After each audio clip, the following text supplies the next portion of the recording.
আসসালামু আলাইকুম রহমতুল্লাহি বারাকাত।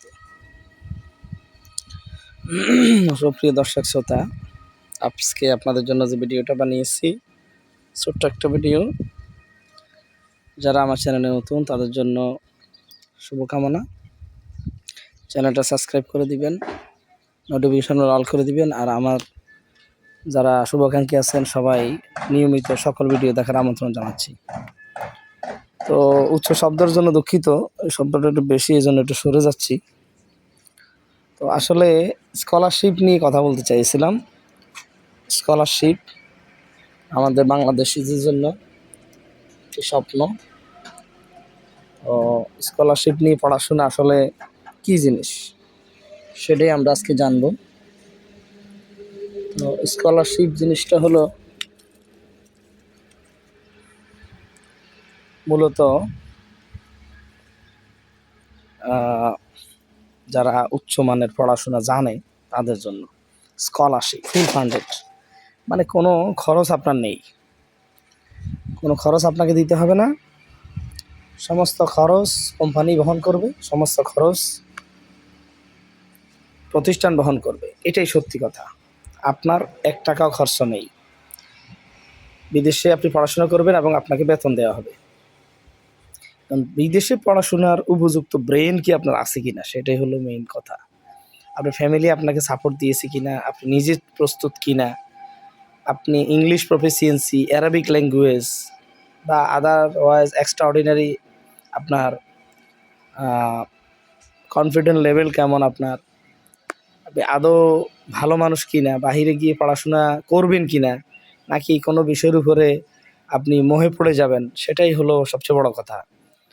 পড়াশোনার নাম করে অনেকেই বিদেশে যায়, এরপরে জবে ঢুকে যায়, এরপরে টাকার নেশায় পড়ে যায়, পড়াশোনার হয় না। তো এতে করে আমাদের দেশের ভাবমূর্তিটা নষ্ট হয়। তো এই জন্য যারা বলতেছেন যে বিদেশে পড়াশোনার 40 লাখ, 50 লাখ, 60 লাখ, 70 লাখ, 1 কোটি টাকা লাগে, আমি বলবো এটা সম্পূর্ণ মিথ্যে কথা। বিদেশে পড়াশোনা করার জন্য কোনো টাকা পয়সা লাগে না, বরং বিদেশে পড়াশোনার পাশাপাশি আপনাকে বেতন দেওয়া হবে, আপনার হাত খরচের টাকা দেওয়া হবে, আপনাকে সুযোগ করে দেওয়া হবে পার্ট টাইম আপনি একটা জব করার জন্য। আপনি একটানা পড়াশোনা করলে আপনার কাছে ভাল লাগবে না, আপনি খারাপ লাগবে, আপনি একঘেয়েমি হয়ে যাবেন।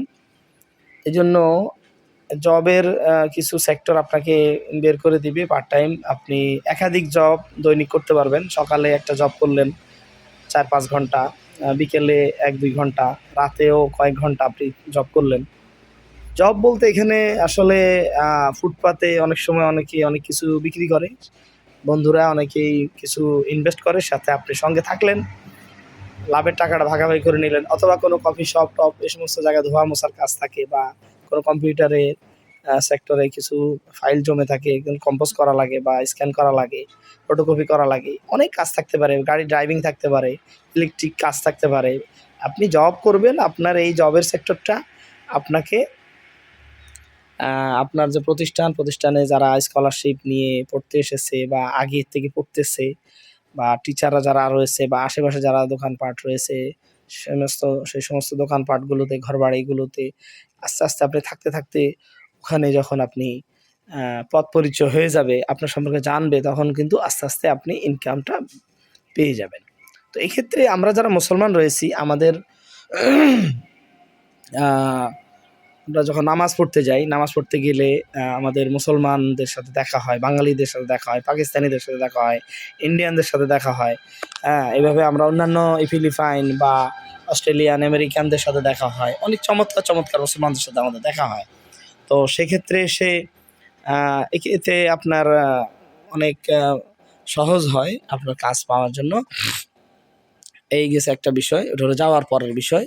এরপরে আস্তে আস্তে আপনি যখন পুরনো হবেন, আপনি নিজেই কিন্তু একটা সার্কুলার দিয়ে দিতে পারবেন। ওখানে দেওয়ালে কোনো সার্কুলার দিয়ে দিলে আপনার ফোন নাম্বার, যেহেতু ফোন কিনে ফেলবেন, ওখানে যাওয়ার পরে সিম কিনে ফেলবেন, আপনি ওখানে যাওয়ার পরে অবশ্যই আপনার নিজেই একটা সার্কুলার দিয়ে দিলে, এটা ওখানে একটা পেজ খুললে, ফেসবুক পেজ খুলে নিলে, ওখানে অ্যাড্রেস দিয়ে দিলে আপনাকেই ডেকে নিয়ে যাবে।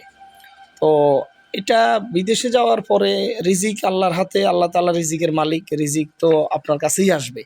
আপনি রিজিকের পিছনে দৌড়াতে হবে না, কিন্তু আপনাকে দৌড়াতে হবে ইমানিয়াতের পিছনে, সততার পিছনে। যে উদ্দেশ্য করে আপনি গিয়েছেন নিজেকে ডেভেলপ করার জন্য, আপগ্রেড করার জন্য, উন্নত করার জন্য, ভালো একটা জব সেক্টর আপনি খুঁজতেছেন, এই জন্য আপনি স্কিল ডেভেলপ করবেন, আপনি সার্টিফিকেট অর্জন করবেন, পিএইচডি করবেন, মাস্টার্স করবেন, বাহিরের একটা সার্টিফিকেট অর্জন করবেন। কিন্তু ওখানে যদি নৈতিক অবক্ষয় হয়ে যায় তাহলে তো এই সমস্ত সার্টিফিকেট অর্জন করতে যাওয়াটাই বৃথা হলো, ধোঁকা দেওয়া হলো। আর সবচেয়ে বড় কথা হলো বাংলাদেশ থেকে আপনি ডেফিনেটলি কিছু কাজ ভালো করে শিখে যাওয়া। একেবারে যেই কাজটা করলে মানে আপনি কমফোর্ট ফিল করেন, কাজে আপনি কাউকে ধোঁকা দেওয়া হবে না, কাজটা নিখুঁত হবে, তাহলে যেই কোনো সেক্টরে কাজের অভাব নেই। আপনি ঘড়ি ঠিক করেন, মোবাইল ঠিক করেন, কম্পিউটার ঠিক করেন, ফটোকপি ঠিক করেন, গাড়ি ঠিক করেন, মোটরসাইকেল ঠিক করেন, বা রঙের কাজ করেন, কাপড়ের কাজ করেন, যেই কোনো কাজ, কাজের অভাব নেই।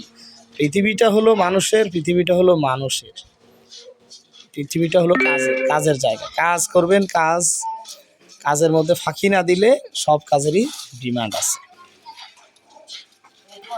আরেকটা বিষয় হলো হ্যান্ড রাইটিং, হাতের লেখা সুন্দর হওয়া, আরবি হাতের লেখা, ইংরেজি হাতের লেখা,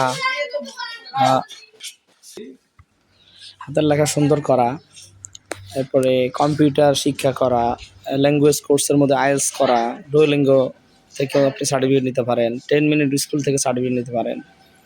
এভাবে আপনি, এগুলোর কোনো বিকল্প নেই। প্রাতিষ্ঠানিক শিক্ষা যাই হোক না কেন সেটা তেমন একটা ম্যান্ডেটরি না, কারণ প্রতিষ্ঠানে যখন পড়াশোনা করে তখন পোলাপান থাকি আমরা পড়াশোনা তেমন একটা ভালো করি না, আমাদের রেজাল্ট তেমন একটা ভালো হয় না, কিন্তু শেষ ভালো যার সব ভালো তার। আপনি এখন কোন পর্যায়ে আছেন, এখন কি চান? আপনার এসএসসি রেজাল্ট খারাপ, তাতে কিছুই যায় আসে না। এইচএসসিরও রেজাল্ট খারাপ, তাও কোনো সমস্যা নেই। আপনার ডিগ্রি বা আপনি এখানে অনার্স করেছেন, সেখানে আপনার রেজাল্ট খারাপ, তাও কোনো সমস্যা নেই। মাস্টার্স করার জন্য আপনি বাহিরে যাচ্ছেন, এই জন্য আপনার এখন কি আছে? আপনি মাস্টার্সের পরে আপনি পিএইচডি করবেন, এখন কি করতেছেন, কি মানে কোন স্কিলে আছেন? আপনার শরীরে কোনো রোগ আছে কিনা, আপনার কোনো খারাপ অভ্যাস হয়ে গিয়েছে কিনা, ইত্যাদি বিষয় নিয়ে আপনি নিজে গবেষণা করে আপনি এরপরে মুভ করেন।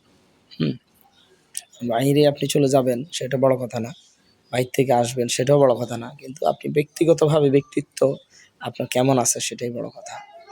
আপনি যদি আদৌ ভালো মানুষ না হন, আপনার খারাপ অভ্যাস থেকে থাকে, তাহলে আপনাকে বাহিরে তো দূরের কথা, দেশের মধ্যেও আপনি একটা ভয়াবহ পরিস্থিতি।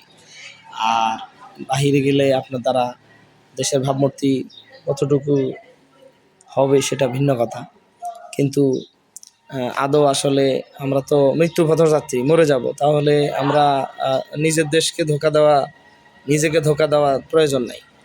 পড়াশোনা করবেন সেটা ভিন্ন কথা, চাকরি করবেন সেটাও ভিন্ন কথা। পড়াশোনা, চাকরি সবই সম্ভব যদি একটা মানুষ ভালো হয়। ডেফিনেটলি একটা মানুষ যদি ভালো হয়, আল্লাহ তাআলা রিজিক দাতা, আল্লাহ তাআলা সুযোগ দাতা, আল্লাহ তাআলাই আপনার জন্য যথেষ্ট, আর কিছু লাগে না। তো স্কলারশিপের আবেদন অনলাইনে ভিডিও দেখেন, পরে আপনি আস্তে আস্তে গবেষণা করেন, পড়াশোনা করেন, হেয়ালি না করে অন্তত সিরিয়াস হন। আর বিস্তারিত আরও কিছু জানা থাকলে কমেন্ট বক্সে অবশ্যই কমেন্ট করে যাবেন। আর ডেসক্রিপশন বক্সে বিস্তারিত সহযোগিতার জন্য আপনাদেরকে আমি অনেক কিছু দিয়ে দিব, ওখান থেকে কালেক্ট করে নেবেন। আশা করি বুঝতে পারছেন। আল্লাহ হাফেজ। আসসালামু আলাইকুম রহমতুল্লাহি ওয়া বারাকাতুহু।